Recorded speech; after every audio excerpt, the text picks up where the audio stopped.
Hello, I'm Chris Athanas. I'm a KMP developer. Tech Sports coming out Tuesday. Close up that thing. Today I'm going to be reacting to Internet of Bugs. AI safety is a scam. Now, I've been dissing this AI thing. I've been real side-eyed this whole AI thing ever since they came out and said it was AI. It's like all the sci-fi kids went, oh my God, it's going to be just like I saw it in the cartoon. And all the marketing bros are like, okay, cloud computing's gone, interest rates have gone up. We got to find a way to Hail Mary this thing so we can keep our corporate budgets and our multiple layers of management intact. How can we do it? Well, the software guy says we're going to make an AI that's smarter than everybody on the planet, and we're going to get to use it for money. Right. Mitigating the risk of extinction from AI should be a global priority alongside other societal scale risks such as pandemics and nuclear war. Okay, that is the Eliza effect. It's not these stupid AI, whatever the AI they're calling it, this AGI, whatever they want to call it. It's just math. He's about to go into it. Now, the Eliza effect, people believing these things, the text that's coming off the screen is actually a smart person, smarter than you will ever be. That will actually could end the society and end the planet, honestly, because what you're not seeing is people assume, oh, it's just this neutral thing. It's totally neutral on everything. It's like, no, these have been programmed by people, and people have spent billions of dollars. You think they're not going to have their opinion promoted? Are you kidding me? Companies and researchers talk incessantly about AI safety. These quotes like to conjure up thoughts of the Terminator or the Matrix. It's very convenient, because it gives the AI folks an argument that cannot be falsified. And it also gives them a moat. So this is one of the things that's Internet of Bugs guy, because he's on more of the technical side. He doesn't see the business side. By having these a regulation structure for something that doesn't exist allows these guys to allows the big tech companies to completely kill all the other players, because the technology is not that impressive. Let's just be honest. It's just compute power. You're throwing a lot of compute at it, but actually what it's doing and how it works, not that impressive, honestly. So they got to create a moat. So the moat is regulation, right? If they can convince people that there's a real danger here without really not actually being any danger, except that you believing it to be dangerous, and you listening to the machine and doing what it says, yeah, that's a problem. But okay, let's keep going. They can use to change the subject when anyone brings up anything they'd rather not talk about. And there are lots of things they don't want to talk about that in almost any other industry they would have to be answering for on a regular basis. Things like Microsoft's AI website, powered by OpenAI, being used to create hardcore, non-consensual deepfake porn of Taylor Swift. Okay, I don't really have a problem with that, but the fact that they're using the image of Taylor Swift, you might get into some trouble if you're doing a commercial operation. Now, just regular old people using this thing to make their own porn stuff, okay. Little small players that aren't making money off it, okay. But if you're using Taylor Swift's image, you're going to be open commercially, right? If you're going to be open to trademark and copyright violations, because she owns her trademark. That went viral on Twitter right before the 2024 Super Bowl. Okay. Things like the 736 crashes and 17 deaths involving Teslas. Okay, now this is the problem. This is the Eliza effect in action. People are believing that these cars can actually decide life and death, ethical decisions, and they think they'll be more correct than the human. And 17 people have lost their lives. And who knows, 736 people, who knows, people have been damaged or permanently disabled for believing. This is the Eliza effect in motion right here. People believing that these things can make ethical decisions better than humans. And it will never be that way, ever, ever. No matter if we get AGI, it's still going to have the programmers who built that thing. They're going to have their impressions about how the world view and what's right and wrong, and who's in the right and who's in the wrong. Those are ethical, moral basis. You have a moral basis, and not everyone has the same moral basis. This is a thing that's really tough for humans to get past, because it's like the water we swim in.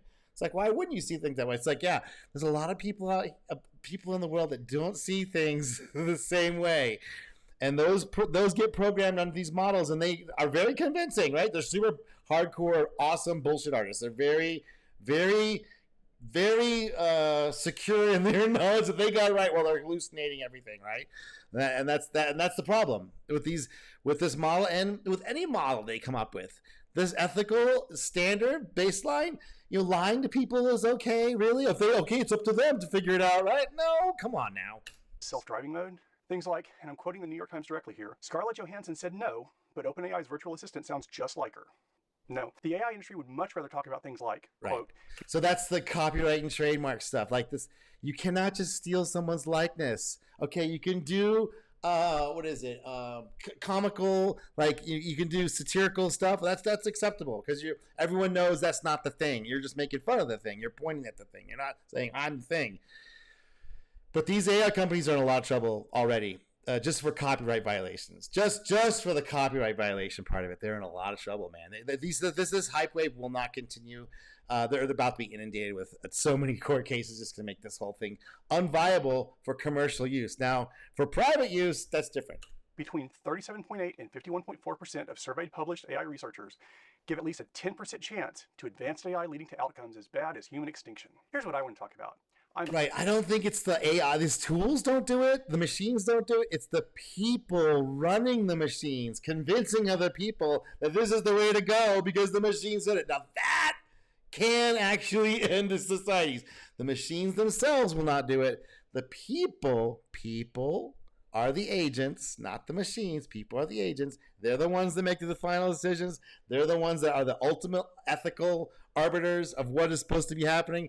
And yes, these kinds of events, where you believe these machines, the programmers who have spent billions of dollars for a reason, a very good reason, to have their will imposed. Come on now. I'm 100% confident that 100% of those percentages were pulled out of somebody's ass. For sure. We'd have no idea what the percentages are. But we do know there's a major threat. It's not the machines. It's I wish the people would see this. It's not the machines. We've had these machines forever. They pump out all kinds of strange garbage. I'm going to tell a story about when I was a kid and I fooled a bunch of people. I guess I was a little shithead and I wanted a little bit of power, and I made a machine seem like it was spitting out real truth when it was not spitting out truth at all. So I got a real clear insight of the Eliza effect when I was a kid and how dangerous this shit is.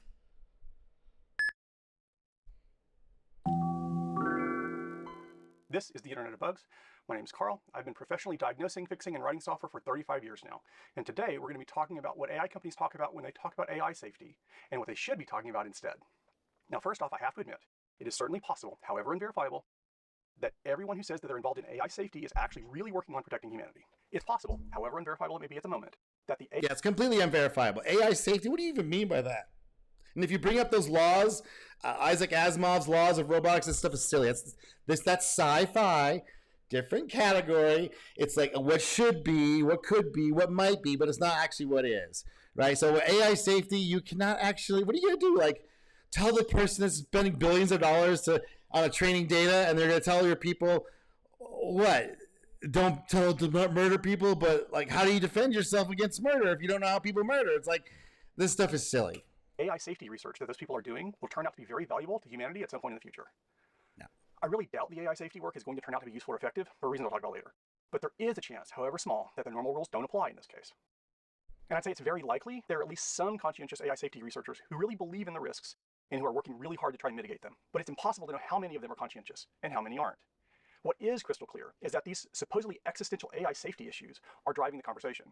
And it's impossible to know which of those issues are being brought up in good faith and which are just being used as distractions. And that's good for the AI companies, but it's bad for most of the rest of us. Yeah. As someone who spent a lot of time... Yeah, it's these. Just to remember, there's people paying billions and billions of dollars for what? Why would they spend billions and billions of dollars just to have a little chatbot? Unless this chatbot has the ability to influence millions and millions of people in a particular mindset, a particular direction. And if you've been playing with these AIs at all, and you have knowledge of the past like me and him do, we can remember when things were different. We can see how these tools are being used to push the society, or a segment of the society, in a certain direction. Come on now. This is all social control stuff. This is a game of kings. Time in startups, I can tell you that the more money... This isn't just AI. This is a game of kings. This is world society. Who gets to be on top and say who's a slave and who's not a slave, who gets bombed and who doesn't get bombed. This is the stuff we're talking about here. Is involved, and the longer the timeline before anyone expects results, the more likely you are to get fraud, or Yeah. not fraud, the more likely you are to waste a ton of time and resources. Yeah, so there's so much fraud going on in the economy right now. In fact, most of it has to be based on fraud to keep these lies alive, to keep these lies going and keep people in the dark and totally like bewildered and confused. That's one of the major things that this economy is built on at this point, to keep it going. And obviously unsustainable. This is going to come to an end at some point. And the incentives for AI safety are bad. It's basically the same incentives as FTX, but without the risk of a bank run. It's the same incentives as Theranos, but without the risk of people comparing the result they got from Theranos with blood tests they got from an established lab. It's the same incentives as exaggerating your tech product launch, but without the risk of some reporter finding the restaurant you supposedly called and verifying that you didn't actually call them like you said you did. Right. Or the risk that some pretentious YouTuber is going to go frame by frame through your demo video and point out all the mistakes. Right. Like him. Like he does. I'm really surprised at how many people take these marketing demos at face value. We've been doing fake demos for a long time, if you haven't figured it out yet. So you just assume anyone that has a demo of any product that's not actually really what it actually is when you actually get down to it. And for you to figure that out takes time and effort and energy. And by the time you've gone down that route, I mean, they might have even got you as a customer for a couple months, etc., etc.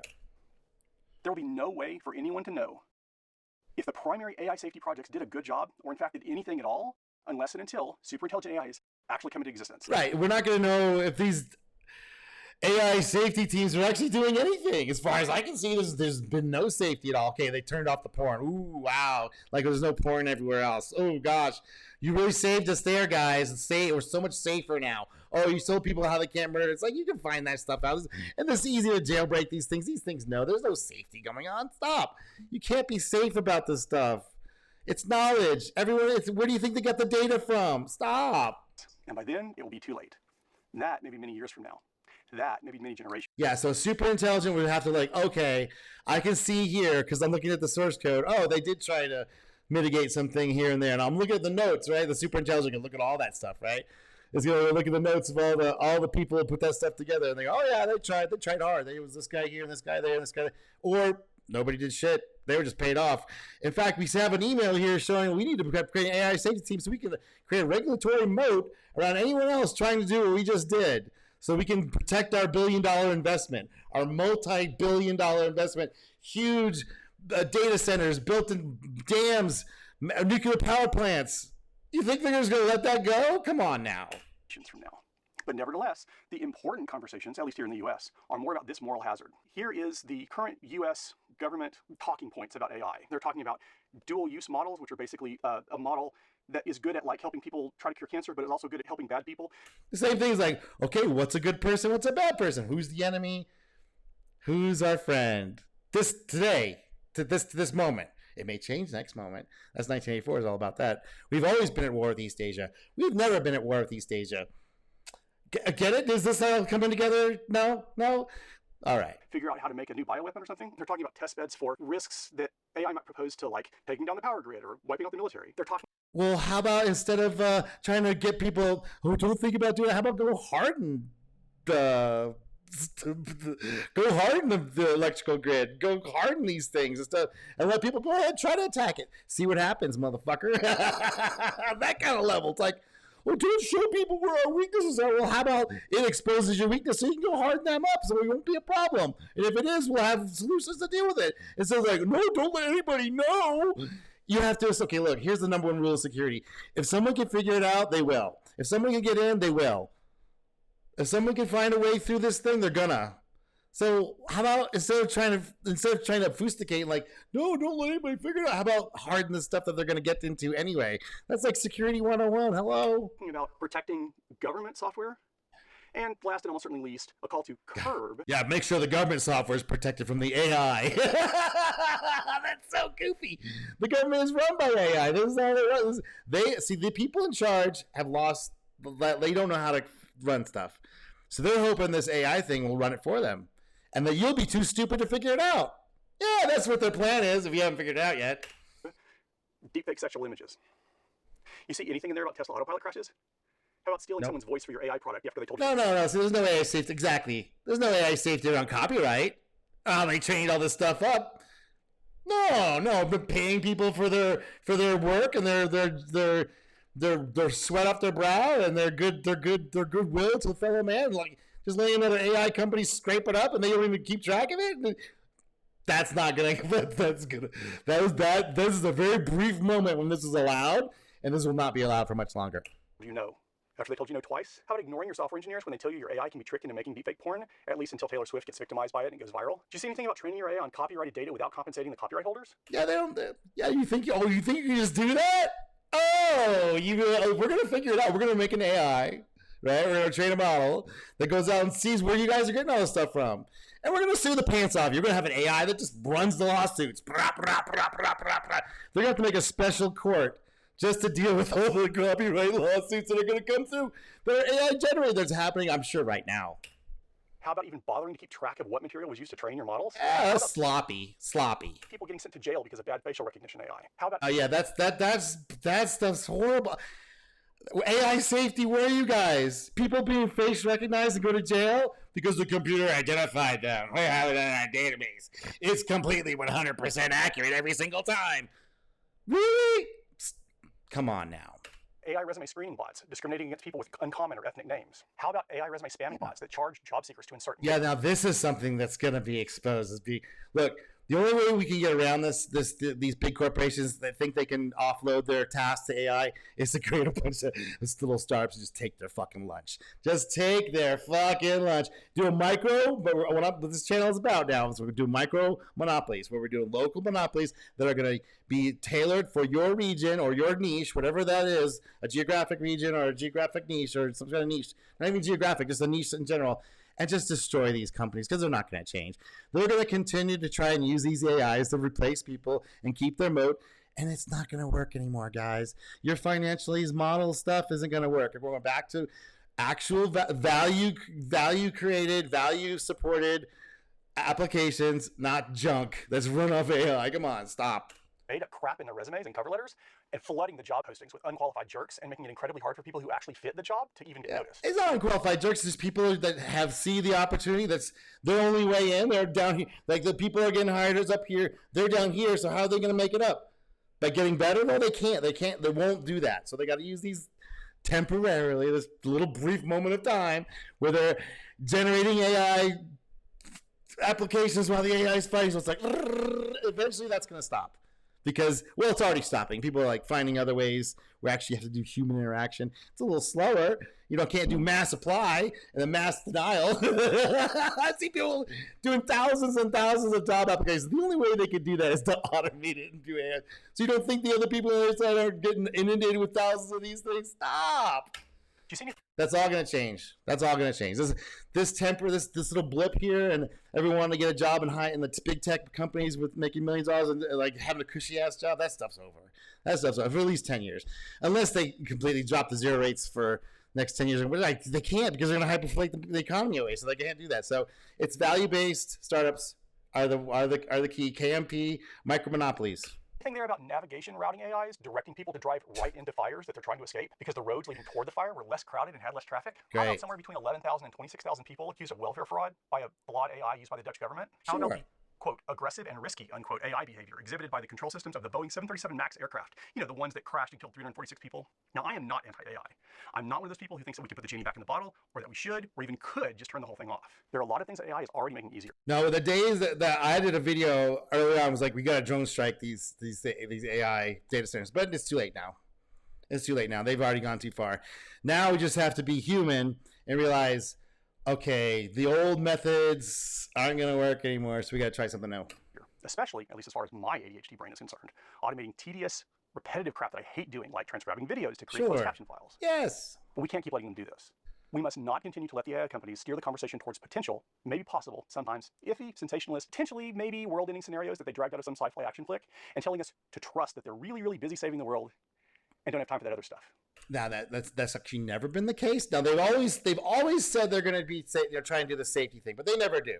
They always give it lip service because they know that the public is very concerned about it, and they also know that the public doesn't understand this stuff. They think it's sci-fi wizards, right?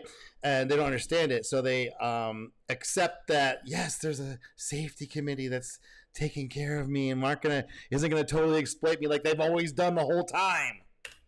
Because there are people being harmed right now, and more people are being harmed. Yeah, of These course. companies need to be forced to be transparent. They need to be forced to audit their trading data and compensate the people whose work they stole. Well, the only way to do that, because that's not going to happen, these people have all got their fingers in their politicians' pockets, and they're not, the regulation's coming for these people. The only way to deal with this is to create small companies. Do startups. It's just like when the microcomputer revolution happened.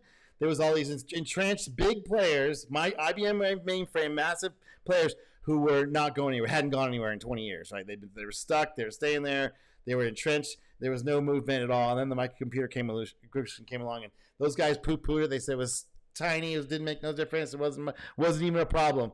And they just swamped them, right? It just swamped them. And that's what this micro monopoly revolution, where small niche players are going to be able to take market share away from these bigger companies. Not social media, everything else. Actually, true business value. Actual true business value. That's going to take this stuff, because the KMP revolution, where you have one language, one set of libraries, and all the targets, iOS, Android, web, desktop, all the targets, back end, front end, all of it, right? You can do one language, one set of libraries, one UI kit, right? That allows one team to do all the different things back and forth and really focus in on a solution with a small number of people, right? That just happened. That just happened this year with the AI enhanced tools and the new KMP unified platform. Yeah. And native, not interpreted through a JavaScript layer with React Native bullshit, fucking Flutter bullshit. No, Dart team over. Guys if you're on Dart, you need to get off Dart. That thing's going to an end. Look, man, for the same amount of effort, you can get not just the iOS and Android, but you get the web, you get desktop. Okay, and then you get a platform that's going to be supported for a long time. JetBrains, they're doing the IDE, they're doing the language. They're doing everything. You're going to probably see a KMP phone at some point. So the Android and iOS days, better look out. Companies are on track to spend $1 trillion on AI, according to Goldman Sachs. And some of that should be allocated to the copyright holders. Before you start. Do you think it will be? You better believe it won't. So we got to take it back the other way, right? Instead of trying to get a job at a company that's already downsizing, and they're seeing that they're on the AI hype wave. They think they can get everybody. And then they can just bring people in and out and not have any loyalty issues.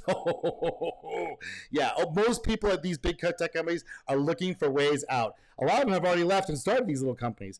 And there's about to be a whole bunch more because the barrier just got lowered tremendously. As far as I know, nothing that I've written and none of my videos have actually been scraped by AI. So I'm not saying that just because I think I'll make money off of it. These companies need to be held accountable. Oh, like you're 22 cents? Okay, stop. And financially responsible for the things that their AIs create. The best way to stop deepfake porn is to find the companies and find them a lot if their AIs can be tricked into making it. Fine, not find. Yeah. I don't see a problem with the AI porn stuff. You can generate it, that's cool. But if you try and publish it, you're in violation of trademark and copyright law. Yeah, if little players, whatever, people have always been able to do sketches, hand sketches, whatever. Nobody cares.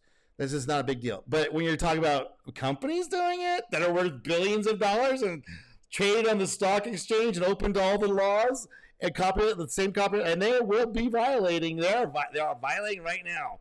Those companies, if you base a company on doing that, you better be ready. You better do it offshore. You better do it in China where they're not going to come get you because, come on. We'll never make things better for the people being harmed now if we only ever talk about potential future risks from years to generations from now. And focusing on a theoretical future threat while ignoring current threats is the least effective way to deal with the future threat. Right, that's just a way to signal to their investors we're building a moat, and anyone else that thinks they can come in and just do exactly what we're doing, which is these machines they're not wizards, man. They're not complicated. The actual math that's going on behind these things is not impressive. Here's the thing. Although the folks that work with it, especially the business folks, don't want to admit it because nobody wants to hear it, all of the AI products are just software. It's just software. There is no magic AI chips. No, it's just graphics chips doing adding and subtracting and multiplying super fast. That's all it is. There is no special chip. It's just graphics processors. It's just adding up numbers. It's not special wizard magic juice chips. Come on. And the rules of software still apply. Yeah. Specifically in this case, I'm talking about the rules of what's called the software development lifecycle. We've learned over the last few decades, while studying software development, that the worst way to write something is the model that we call the Big Bang. The dumbest way to write software is to lock yourself and your developers and your testers in an ivory tower and think and tinker and test and show nothing to anyone for years until the conditions are exactly right that it's time to release it. Sound familiar? Working on building protections. Yeah, I've done projects like that, and a couple of them did okay, but most of them just kind of half-assed. And also, when I was started developing, the release cadence was a lot slower because we had to ship out floppy disks. Back in the 80s, I was trying to hey, why don't we get a BBS to do updates? So all we do is run like 3 or 4 phone lines and people can update the software way faster. We don't have to send out floppy disks. They're like, oh, most people don't have modems. Blah, blah, blah. It's like, they did. It's just too far ahead of the time.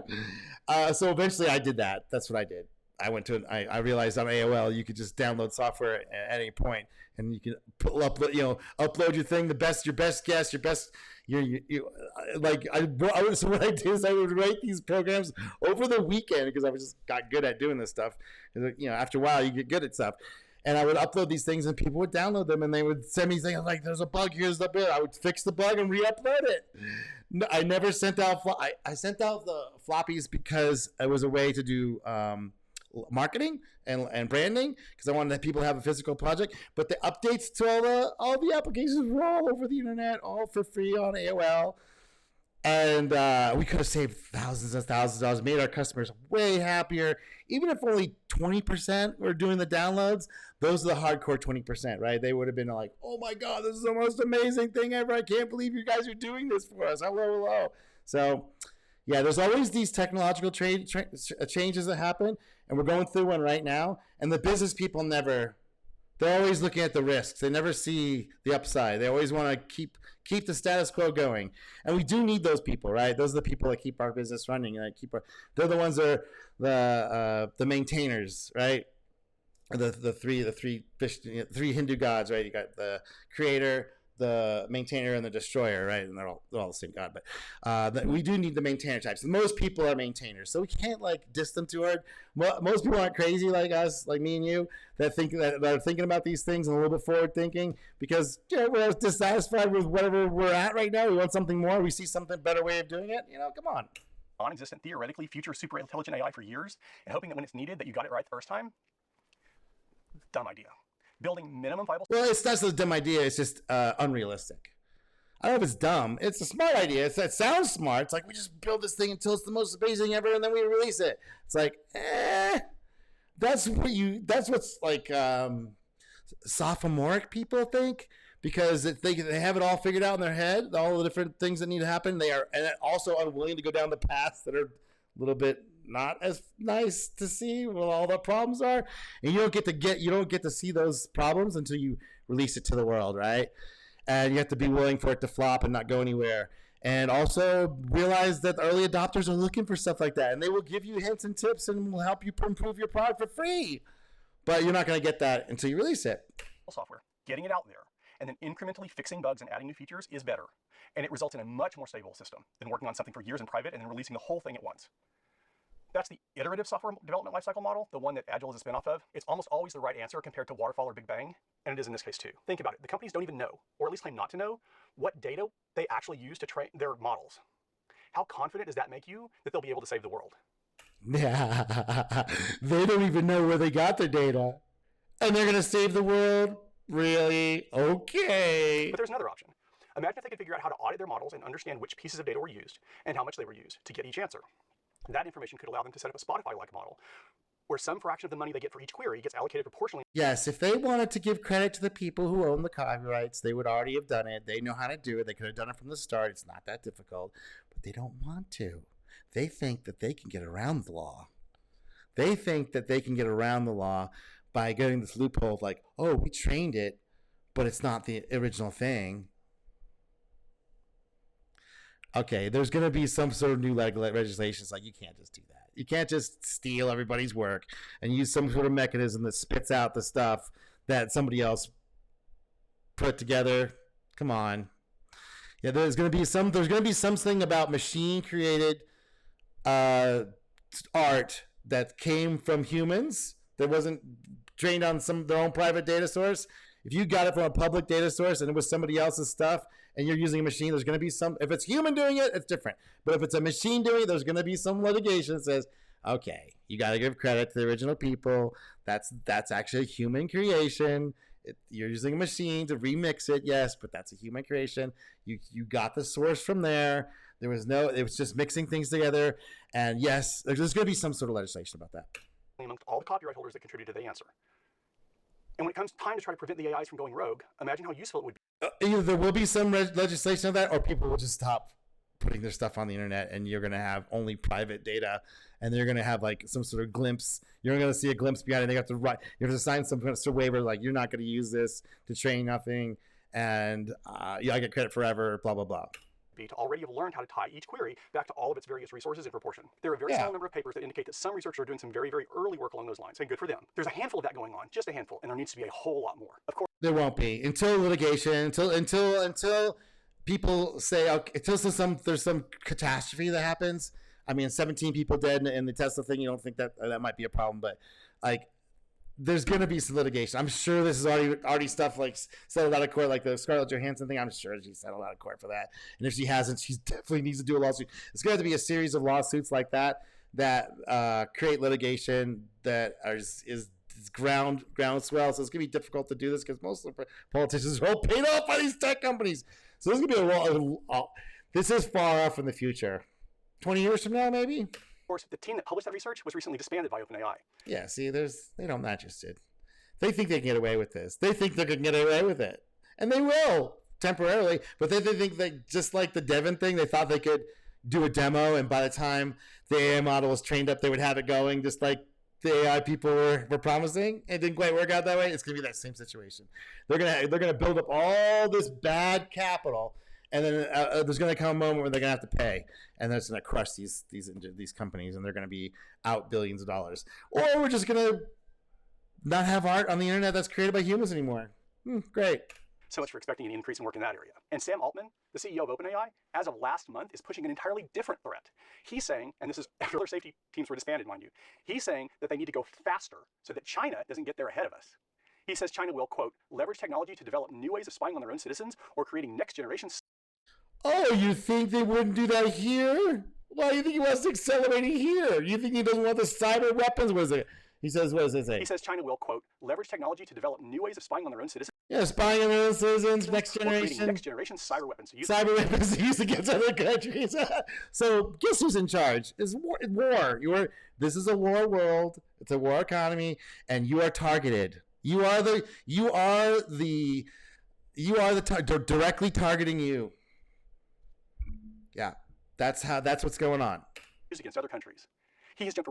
Other countries? No, other countries' people. Right? It's other countries' people. By lying to them, making things seem like they really are one way, but they're not. Moving the society so people feel completely defenseless and helpless and completely at the mercy of the great authoritarian governments. They know it all. They have the AI. They got the AGI in 2025. They are going to win forever. Right over the Terminator and the Matrix in favor of Red Dawn and the Manchurian Candidate. Yeah. And if we let them change the narrative, so instead of saving the world totally. Skynet? Red Dawn 1, not the 2. The 2's trash. Do Red Dawn 1. You'll see what's happening right now. If you haven't figured out what all the stuff streaming over the border, come on now. Hello, wake up.